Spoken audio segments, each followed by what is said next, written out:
porque perseguir a la iglesia era perseguir a Cristo. Entonces, y esto es importante de resaltar, ¿no es cierto? Porque la iglesia en ese momento no estaba reunida, pero seguía siendo la iglesia. Estaban en diferentes lugares, en hogares, diferentes sitios, pero seguía siendo la iglesia, ¿no? Y Pablo estaba persiguiendo, sin saberlo, al mismo Señor Jesucristo al atacar a la iglesia, ¿no es cierto? Entonces, otra noción equivocada y muy dañina también es que la iglesia son sus líderes.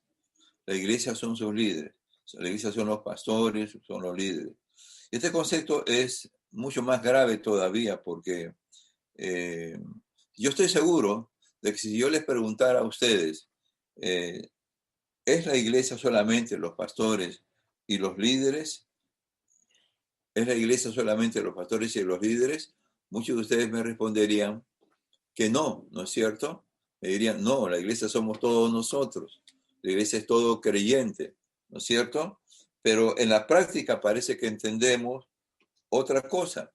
Por ejemplo, si un miembro de la iglesia anda mal, si un miembro de la iglesia está con problemas, muchos presuponen que deben ser los líderes de la iglesia, deben ser los pastores los que hagan algo con respecto a esa persona que está mal, que está en problemas o que tiene conflictos en su matrimonio. Entonces, que sean los pastores los que hagan algo. O con ese hermano que tiene problemas, que se está portando mal, que sean los pastores los que hagan algo con ese hermano. Entonces, y si esa persona se va de la iglesia, bueno, la culpa la terminan acarreando los líderes, los pastores.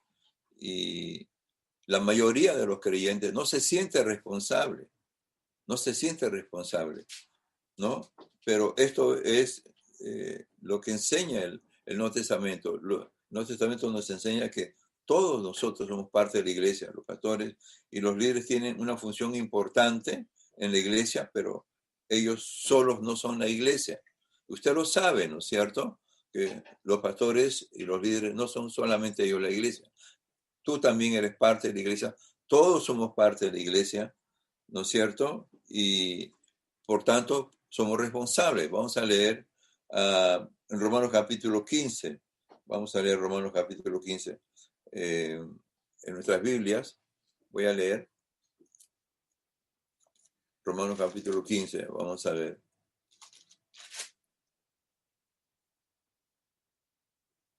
Aquí, versículo 14, ¿no? Voy a empezar a leer desde el versículo 14. Romanos 15, 14, ¿ya?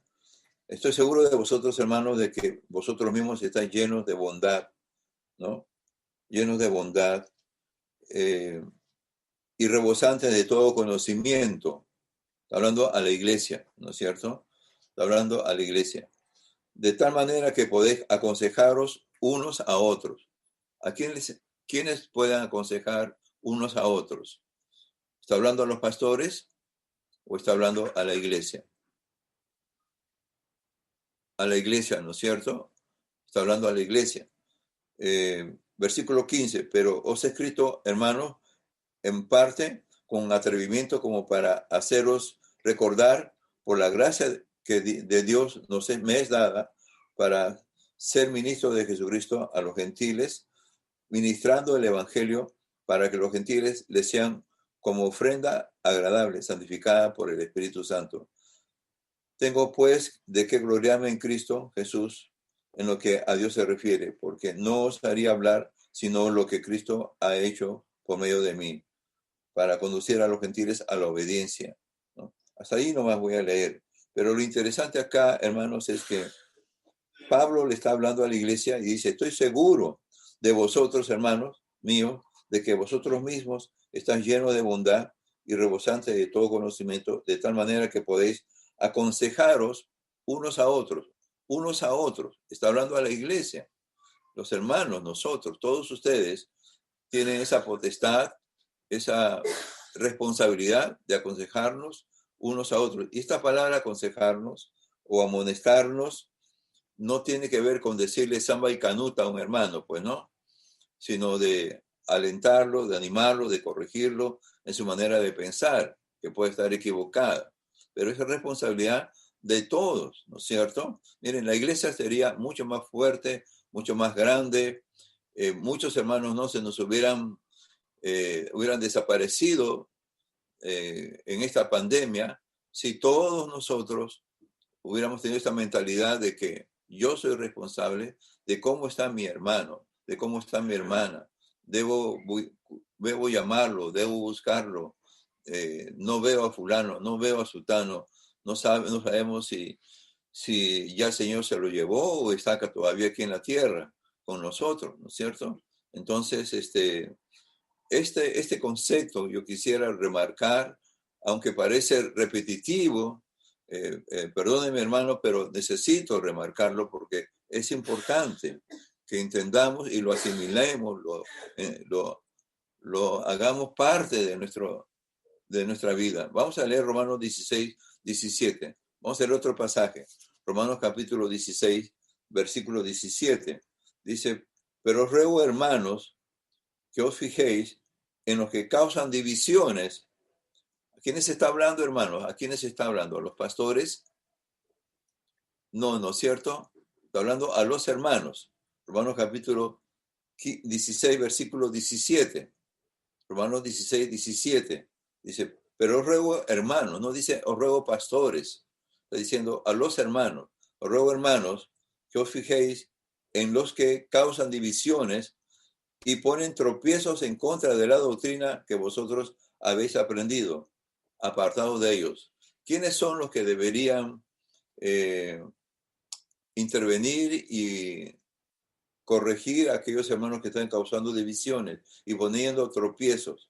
Los hermanos de la iglesia, ¿no es cierto? Son los hermanos de la iglesia. Somos nosotros, hermanos. Entonces, esto es muy importante, ¿no? Muy importante. La responsabilidad es de cada miembro de la iglesia, ¿no es cierto? Y vamos a leer en 1 Tesalonicenses, capítulo 5, versículo 12, nuevamente.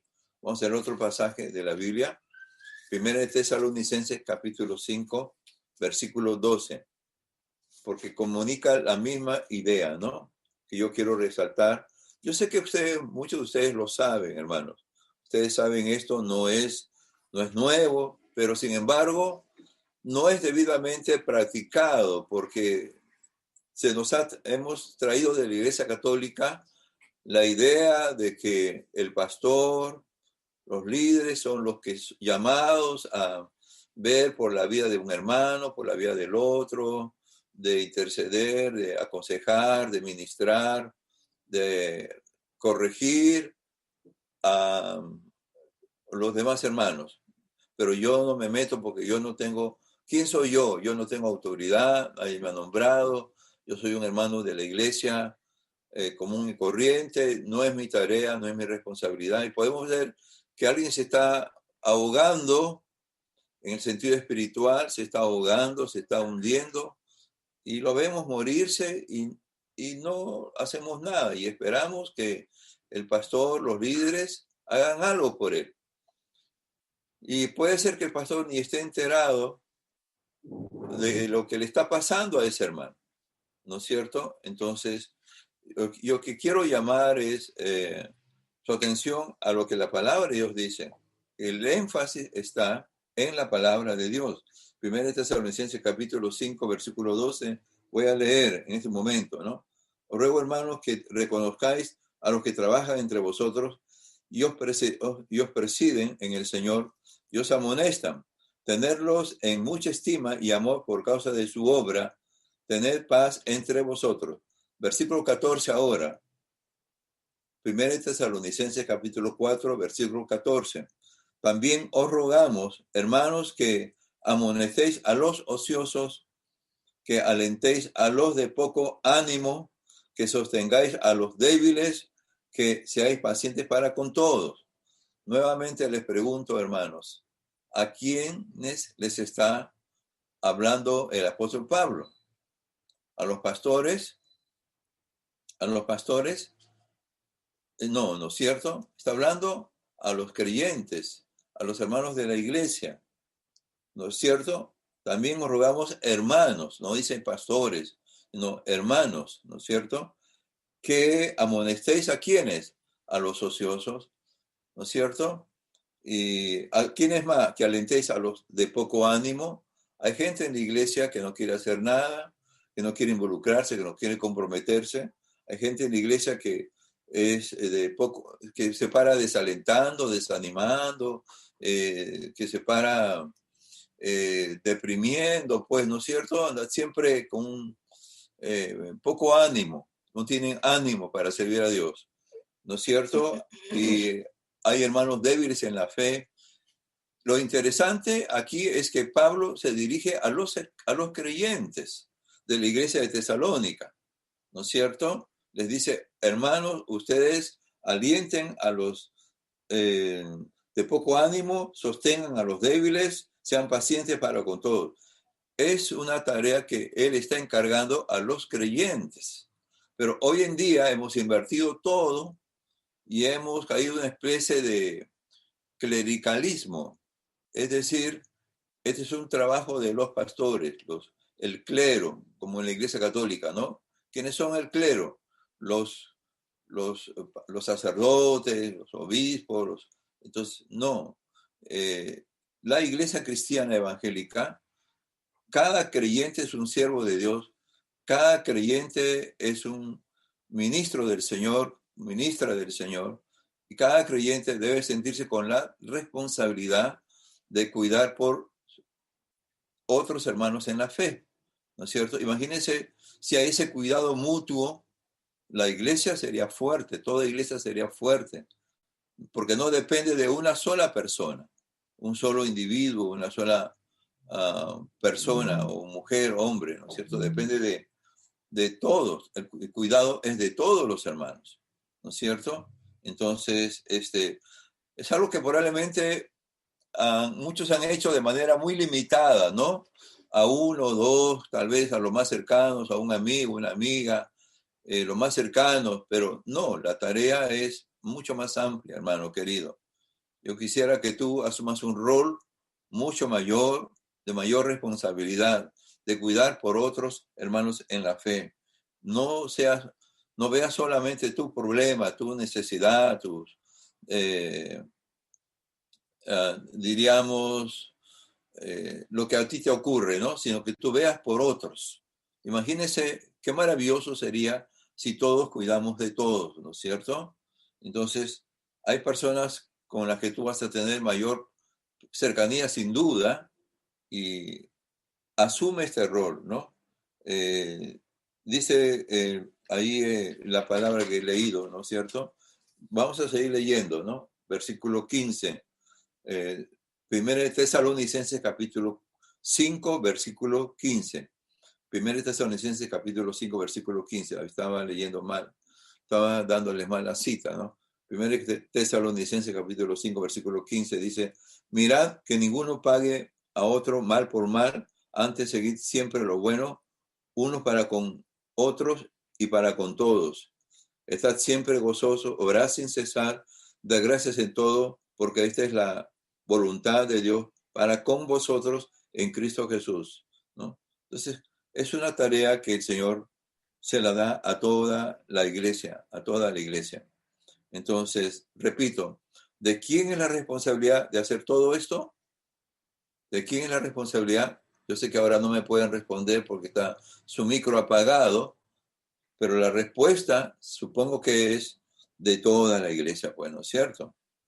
Entonces, ¿cuál es la responsabilidad de los líderes, de los pastores? La responsabilidad nuestra como pastores es, como dice Efesios capítulo 4, versículos 11 y 12, edificar a los santos para la obra del ministerio. O sea, nuestra tarea es orar por ustedes, edificarlos a ustedes, entrenarlos a ustedes, enseñarles la palabra para que cada uno de ustedes pueda ministrar y bendecir y eh, cuidar de la vida de otro creyente, ¿no es cierto? Entonces la visión que la Biblia tiene de la iglesia no es lo que en la práctica ocurre, en el día de